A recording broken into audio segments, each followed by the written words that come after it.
More than 30% of U.S. school children are now obese. The number one healthcare crisis that our children are facing today is the advent of childhood obesity. A child who is chronically obese or has hypertension and high blood pressure has a huge problem. The childhood obesity crisis in the United States cannot be overstated. Things were different 50 years ago. Kids played outside after school and on weekends. Moms stayed at home and prepared meals for their families. Kids rode their bikes or walked to school. Fast food hadn't even been invented. Now kids have about 5 hours of screen time a day, including TV, video games, and the internet. Kids no longer play outside after school. Kids take the bus to school, or their parents drive.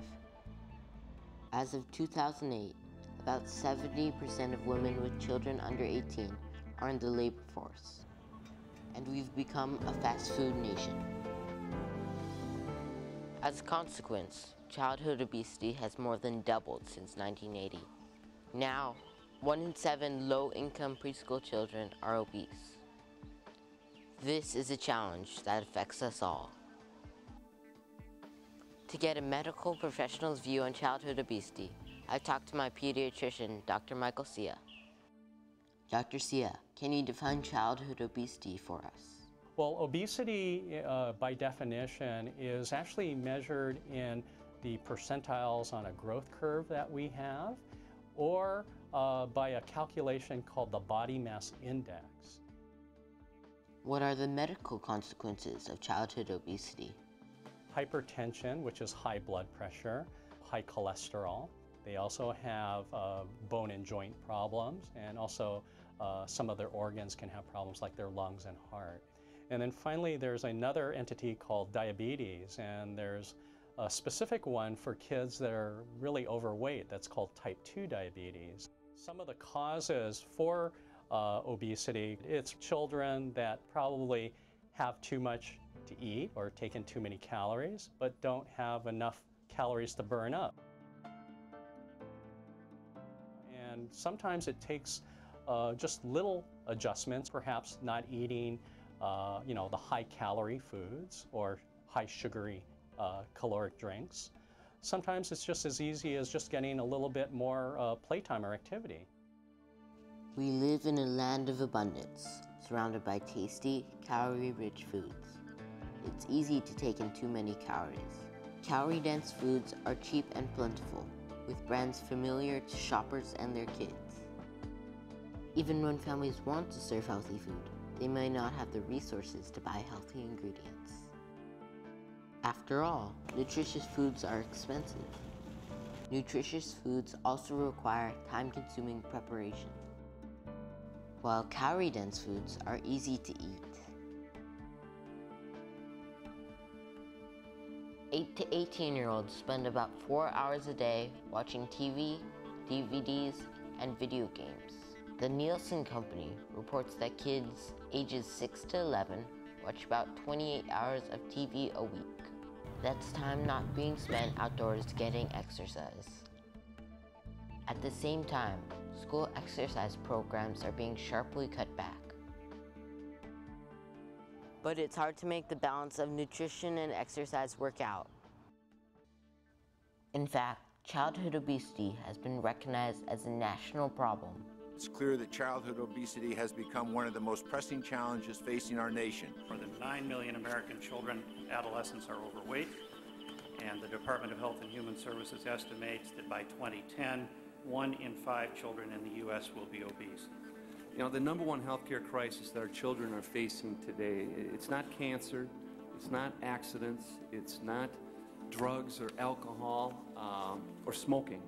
It's the advent of childhood obesity. By the 4th grade, that if they're sentenced to a life of challenges and physical problems associated with obesity and hypertension and high blood pressure, they may never live to their fullest potential. Economic factors are a big part of this problem. In many communities, you could buy, a weapon sometimes quicker than you could find fresh vegetables or food.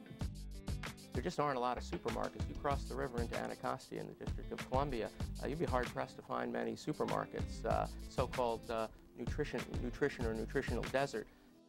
Many kids don't have a lot of options for living a healthy lifestyle.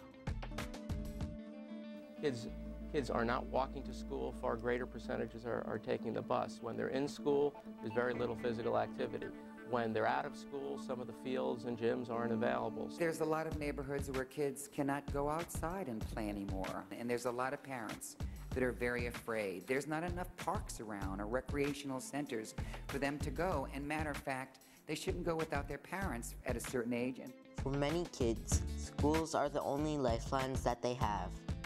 They're the safety net in encouraging kids to eat well and get enough exercise. I really do believe it has to be in the curriculum of the school. We know that it's virtually impossible to develop a healthy mind without a healthy body. Schools are uniquely positioned to address childhood obesity and should be encouraged to ensure that kids are active during the school day. Supporting our schools must be our first step. What else can we do? There are 3 healthy habits our children should follow every day. First, never skip breakfast. Second, play outside 1 hour a day. Third, eat 5 servings of fruits and vegetables every day. The government will need to help out too. First, on a national level, we can pass the Fit Kids Act, co-authored by Congressman Ron Kine and Zach Wamp, to help bring back physical education in our public schools. Go into our local public schools and encourage physical fitness. The government can also enforce regulations about how food can be marketed to kids and require more information on products that families can use to make smart food choices. We can reward farmers who grow healthy food and help families, especially low-income families, to buy nutritious products. Childhood obesity. It's a complex problem that requires complex solutions. But the challenge is clear.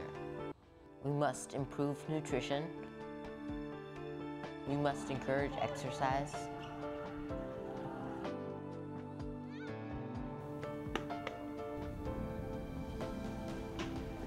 And we must all work together to raise a generation of healthy, fit citizens for the 21st century.